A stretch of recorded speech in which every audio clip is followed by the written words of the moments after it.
गांव में रहने वाला एक नौजवान लड़का पुरानी बुरी यादों को ना भूल पाने और एक ही चीज के बारे में बार बार सोचने की आदत से परेशान था। अगर उसे कोई कुछ कह देता या फिर उसके साथ कुछ थोड़ा सा भी गलत हो जाता तो वो बस उसी एक घटना के बारे में पूरे दिन सोचता रहता। वही बात उसके दिमाग में हर समय घूमती रहती। फिर वो या तो अपने साथ हुई किसी बुरी घटना के लिए अपनी किस्मत और भगवान को कोसता रहता या फिर अपने मन में उस इंसान से बदला लेने के ख्याली पुलाव बनाता रहता जिसने उसे कुछ कह दिया था या उसके साथ कुछ गलत किया था। अपने इस ज़्यादा सोचने की आदत की वजह से ना तो लोगों के साथ उसके अच्छे रिश्ते थे और ना ही वह किसी काम को अच्छे से कर पाता था। वह हर समय तनाव व मानसिक अशांति की स्थिति में रहता। उसकी ऐसी हालत को देखकर उसके एक मित्र ने उसे सलाह दी कि यहाँ पास के ही एक बौद्ध मठ में एक जैन मास्टर रहते हैं, तुम उनके पास जाओ, वो तुम्हारी इस मानसिक समस्या का कोई ना कोई समाधान अवश्य बता देंगे। वह नौजवान लड़का जैन मास्टर के पास जाता है और अपनी समस्या उन्हें बताता है कि कैसे वो एक ही घटना के बारे में बार बार सोचता रहता है और पुरानी बुरी बातों व यादों को भूल नहीं पाता। लड़के की समस्या सुनने के बाद जैन मास्टर वहाँ से उठकर मठ के अंदर चले जाते हैं। जैन मास्टर का बिना कुछ उत्तर दिए यूं उठकर चले जाना लड़के को कुछ अजीब सा लगता है, लेकिन वो फिर भी वहीं बैठा रहता है।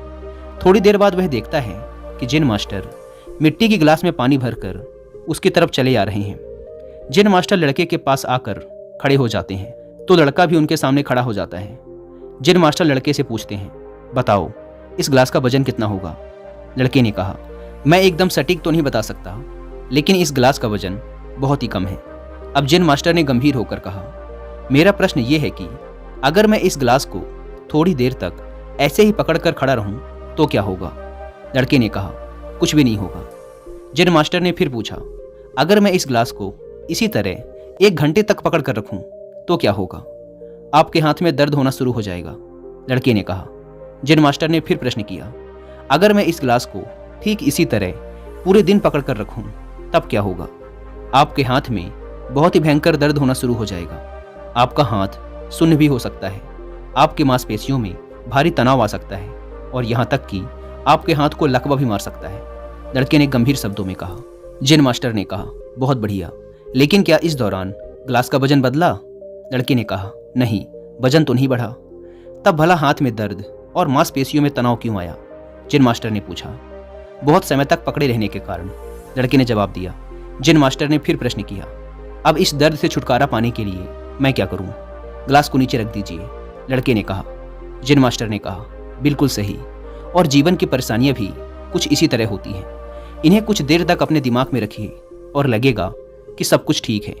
उनके बारे में ज़्यादा देर तक सोचिए और आपको पीड़ा होने लग जाएगी, और इन्हें और भी देर तक अपने दिमाग में रखिए, फिर ये आपको अशांत व पागल करने लग जाएंगी और आप कुछ भी नहीं कर पाएंगे। जैन मास्टर ने लड़के की तरफ इशारा करते हुए कहा, अपने जीवन की पिछली गलतियों और घटनाओं के बारे में सोचना जरूरी है, लेकिन उससे भी ज़्यादा जरूरी है उनसे सीखकर आगे बढ़ना। अगर तुम एक ही बात को पकड़कर बैठे रहते हो तो ठीक उस गिलास की तरह ये भी तुम्हारे जीवन में दर्द पैदा कर देगा। अगर तुम आज अपने अतीत को लेकर बैठे रहते हो तो ये आज भी तुम्हारे हाथ से निकल जाएगा और फिर तुम भविष्य में इसके लिए पश्चाताप करोगे। तुम अपने अतीत के लिए जैसा इंसान बनना चाहते हो या फिर जिन गलतियों के लिए पश्चाताप कर रहे हो तो तुम आज से ही वैसा इंसान बनने का प्रयास करो और कोशिश करो कि आज तुम वैसी गलतियां ना करो जिसके लिए तुम्हें भविष्य में पछताना पड़े। इसलिए चिंता करना बंद करो और अपने आज के कर्मों पर ध्यान दो, क्योंकि चिंता व्यक्ति को उसकी चिता तक ले जाती है। दोस्तों, चिंता करने की आदत को छोड़कर एक खुशहाल जीवन कैसे जिया जाए, इस पर विश्व प्रसिद्ध लेखक डेल कार्नेगी ने एक बहुत ही अच्छी किताब लिखी है जिसका नाम है how to stop worrying and start living, यानी चिंता छोड़ो, सुख से जियो।